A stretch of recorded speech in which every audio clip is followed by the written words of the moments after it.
हर गुजरते सेकंड दुनिया के तमाम समंदरों में 2,70,000 शिप्स मौजूद होती हैं। लाइव मैरी टाइम ट्रैकर पे देखा जाए तो पैसिफिक ओशन, इंडियन ओशन और अटलांटिक ओशन में इस वक्त इतने ज्यादा बहरी जहाज ट्रेवल कर रहे हैं कि जैसे शहद पर मक्खियां बैठी हों। आप नोटिस करेंगे कि ये दहशतनाक बहरी जहाज बिना किसी रुकावट के समंदर के किसी भी हिस्से में घूम रहे हैं। फिर चाहे वो सदर्न ऑस्ट्रेलिया हो, साउथ इंडिया, साउथ अफ्रीका या फिर बदनाम जमाना बरमुदा ट्रायंगल ही क्यों ना हो।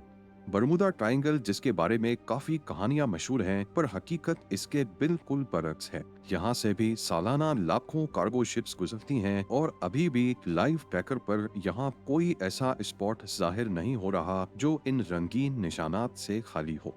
पर इन सब के अलावा साउथ अमेरिका के इस हिस्से में देखा जाए तो यही भारी भरकम जहाज यहाँ जाने की हिम्मत नहीं करते। एक ऐसा समंदरी रास्ता जहाँ शिप्स हर कीमत पर जाने से परहेज करती हैं। इसे कहते हैं द ड्रेक पैसेज, और आज हम जानेंगे कि ये समंदर का सबसे खतरनाक रूप क्यों ओढ़ लेता है। नाजरीन, कई सदियों से ये हजारों जाने लेने वाले इस ड्रेक पैसेज ने अपनी मौजूदगी का एहसास 28 नवंबर 2022 को एक बार फिर से दे दिया, जब वाइकिंग पोलरिस नामी ये क्रूज शिप पैसेंजर्स को अंटार्कटिका के नाकाबिले यकीन नज़ारे दिखाने गई थी। 660 फुट लंबी ये क्रूज शिप ड्रेक पैसेज के पुरसुकून पानी में अभी उतरी ही थी कि अचानक एक गैर मामूली लहर की लपेट में आ गई। वैसे तो ये मॉडर्न शिप्स पैसेंजर्स की सेफ्टी को नजर में रखते हुए काफी आरामदेह बनाई जाती हैं, पर यह लहर वाइकिंग पोलरिस से भी ज्यादा ऊंची थी और उसने लाखों टन वजनी शिप को कागज की कश्ती की तरह हिला कर रख दिया। शिप की खिड़कियां टूट गईं, जिसकी वजह से 4 पैसेंजर्स शदीद जख्मी हुए और एक की जान भी चली गई। सिर्फ पिछली 2 सदियों के डेटा पर नजर दौड़ाई जाए तो ड्रेक पैसेज 683 लोगों की जान ले चुका है, और इससे पहले यहाँ कितने बहरी जहाज डूबे हैं इसका कोई रिकॉर्ड मौजूद नहीं। आखिर ड्रेक पैसेज में ऐसी कौन सी पुरअसरार चीज है जो यहाँ आने वाले जहाजों को दबोच लेती है और इसे दुनिया का खतरनाक तरीन समंदरी रास्ता बनाती है। हालांकि देखने में ये काफी तंग रास्ता मालूम होता है, पर साउथ अमेरिका में केप हॉर्न से लेकर अंटार्कटिका तक ये 900 किलोमीटर का फासला बनता है और इसी को ड्रेक पैसेज कहते हैं। ड्रेक पैसेज की खास बात यह है कि यहाँ पर दुनिया के 3 ओशंस आपस में आकर मिलते हैं, पैसिफिक ओशन, अटलांटिक और साउथ सी। समंदर की गहराई देखी जाए तो ड्रेक पैसेज 11,150 फीट गहरा है, जबकि इसके लेफ्ट और राइट पे समंदर 15,700 फीट गहरा हो जाता है। इसका ये नाम फ्रांसिस ड्रेक के ऊपर रखा गया है, जो ईयर 1577 में एक मशहूर जमाना पायरेट हुआ करता था। पर हैरानी की बात यह है कि खुद फ्रांसिस ने भी कभी ड्रेक पैसेज को पार नहीं किया। ये एक ऐसा समंदरी डाकू था जिसको ब्रिटिश क्वीन की सपोर्ट हासिल थी। ये समंदर में स्पेन की शिप्स को लूटता जो उस वक्त ब्रिटेन का दुश्मन था। फ्रांसिस ड्रेक को क्योंकि ब्रिटिश क्वीन की सपोर्ट थी, तभी वो नॉर्थ अटलांटिक ओशन में किसी भी शिप को या कोस्ट पे मौजूद शहर को लूट लेता था। आखिरकार उसने क्वीन के दिल में इतनी जगह बना ली कि उसको एक खास मिशन के लिए चुना गया। ब्रिटेन किसी तरह साउथ अमेरिका में एंट्री करना चाहता था, क्योंकि यहाँ पर पहाड़ों में सोने चांदी के रिजर्व्स पाए जाते थे। क्वीन एलिजाबेथ ने एक मिशन प्लान किया जिसमें ब्रिटिश आर्मी को 5 शिप्स में फ्रांसिस ड्रेक के साथ साउथ अमेरिका तक भेजा गया। 200 लोगों के काफिले को साउथ अमेरिका के स्ट्रेट ऑफ मैजेलन को क्रॉस करके पेरू तक पहुंचना था, जहां पर सुना गया था कि सोने के बहुत जखीरे हैं और वहां के लोग बेहद अमीर हैं। इस मिशन में फ्रांसिस ड्रेक ब्रिटिश ऑफिसर्स को लीड कर रहा था और ये बात उन्हें हजम नहीं हुई और वो सफर के दौरान ही ड्रेक के खिलाफ साजिश करने लगे। साउथ अमेरिका में अर्जेंटीना के कोस्ट पर पहुंचकर फ्रांसिस ड्रेक ने अपने साथी ब्रिटिश ऑफिसर्स के ऊपर गद्दारी का इल्जाम लगाकर उन्हें फांसी चढ़ा दिया और 2 शिप्स वहीं छोड़कर बकाया 3 शिप्स को स्ट्रेट ऑफ मैजेलन पार करवाया और साउथ अमेरिका के वेस्ट में पहुंच गया। अर्जेंटीना से स्ट्रेट ऑफ मैजेलन के तंग रास्ते के जरिए पैसिफिक ओशन पहुंचने में उन्हें 16 दिन लग गए, लेकिन जैसे ही वो खुले समंदर में निकले तो एक भयानक तूफान की गिरफ्त में फंस गए। इस तूफान की वजह से ये तीनों शिप्स आपस में बिछड़ गईं। एक स्ट्रेट ऑफ मैजेलन के जरिए वापस ब्रिटेन पहुंच गई, ये समझते हुए कि फ्रांसिस ड्रेक मर गया है। दूसरी शिप ड्रेक पैसेज को स्ट्रेट ऑफ मैजेलन समझकर उसकी तरफ गई, जिसकी बाद में कोई खबर नहीं आई। जबकि तूफान थमने के बाद फ्रांसिस ड्रेक को लगा कि शायद वो स्ट्रेट ऑफ मैजेलन से थोड़ा ही नीचे है। उसने सोचा कि मैं साहिल के साथ साथ ऊपर की तरफ जाता हूँ और स्ट्रेट ऑफ मैजेलन में घुस जाऊंगा, लेकिन असल में उस वक्त वो स्ट्रेट ऑफ मैजेलन के ऊपर था। लिहाजा वो नॉर्थ की तरफ बढ़ता रहा, लेकिन उसे कोई रास्ता नहीं मिला। बढ़ते बढ़ते उसने रास्ते में आने वाले हर छोटे बड़े गांवों और शिप्स पे खूब लूट मार मचाई और सोना चांदी जमा करता रहा। आखिरकार उसने अपना सफर सैन फ्रांसिस्को में आकर खत्म किया। इस वाक़े के बाद फ्रांसिस ड्रेक ने बताया कि साउथ अमेरिका के नीचे एक खुला समुद्री रास्ता मौजूद है जो स्ट्रेट ऑफ मैजेलन को बाईपास करने के काम आ सकता है। बेशक ड्रेक पैसेज का नाम फ्रांसिस ड्रेक पर रखा गया है, लेकिन उसने खुद एक मर्तबा भी इसको क्रॉस नहीं किया। फ्रांसिस ड्रेक के इस एक्सपीडिशन के 40 सालों के बाद पहली बार विलियम शाउटन नामी एक डच एक्सप्लोरर ने ड्रेक पैसेज को कामयाबी से पार किया और वेस्ट अमेरिका तक जाने का एक रास्ता बनाया जो 1914 में पैनामा कैनाल के बनने तक इस्तेमाल होता रहा। पर यहाँ पर सवाल ये उठता है कि ड्रेक पैसेज आखिर इतना खतरनाक क्यों समझा जाता है। जैसा कि आपने पहले जाना, ड्रेक पैसेज एक ऐसा पॉइंट है जहाँ 3 समंदर आपस में आकर मिलते हैं, पैसिफिक, अटलांटिक और साउथ सी। तीनों का पानी इस पॉइंट पे आकर मिलता है और क्योंकि ये रास्ता ओशन के मुकाबले में ज्यादा चौड़ा नहीं, तभी पानी जब यहाँ से गुजरता है तो इसकी स्पीड काफी बढ़ जाती है।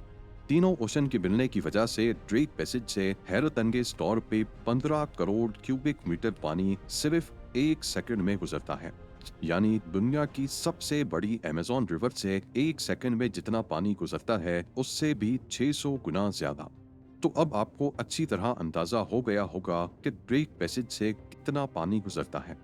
इसके अलावा अंटार्कटिका के गिर्द दुनिया का सबसे ताकतवर समंदरी धारा घूमता है, जिसे अंटार्कटिक सर्कमपोलर करंट या फिर ACC भी कहते हैं।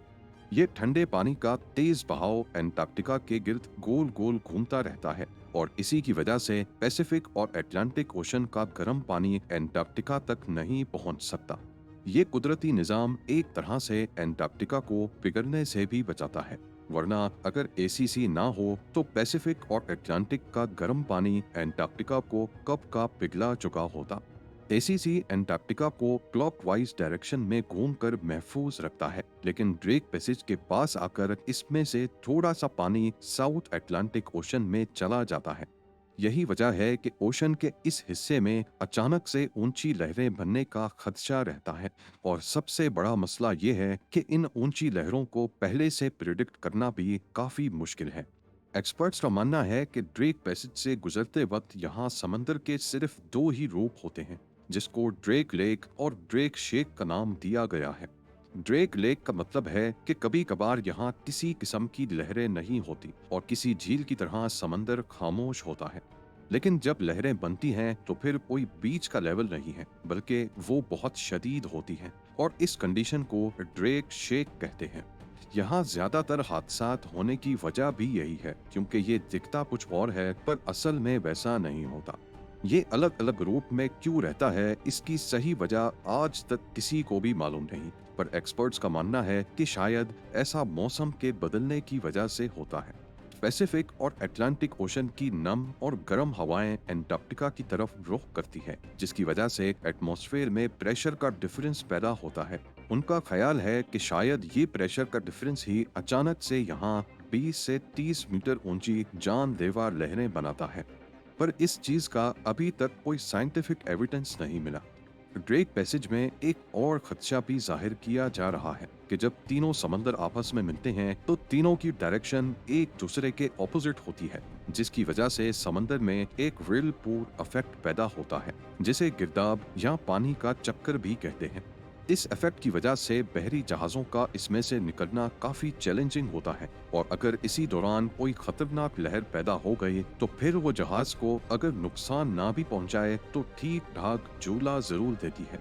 अक्सर पैसेंजर्स इस मोशन की वजह से बीमार पड़ जाते हैं, तो कुछ इसको शिप डेक पे स्लाइड करके एंजॉय भी करते हैं, लेकिन कई केसेस ऐसे भी सामने आए हैं जिसमें पैसेंजर्स या क्रू झटके की वजह से पानी में गिर जाते हैं।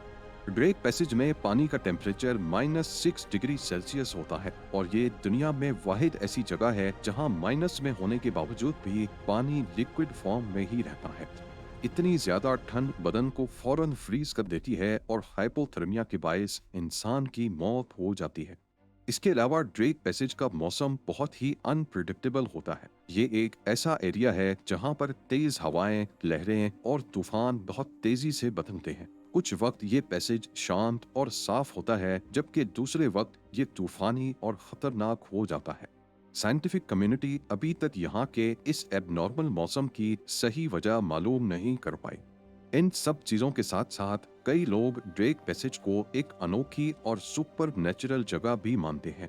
कुछ सेलर्स और ट्रेवलर्स ने यहाँ पर अजीब फिनोमेनॉन भी नोटिस किए हैं, जैसा कि आसमान में अजीब लाइट्स का दिखना, कंपास का अचानक खराब हो जाना और ऐसी आवाजें भी सुनी गई हैं जिनकी साइंस वजाहत नहीं कर सकती।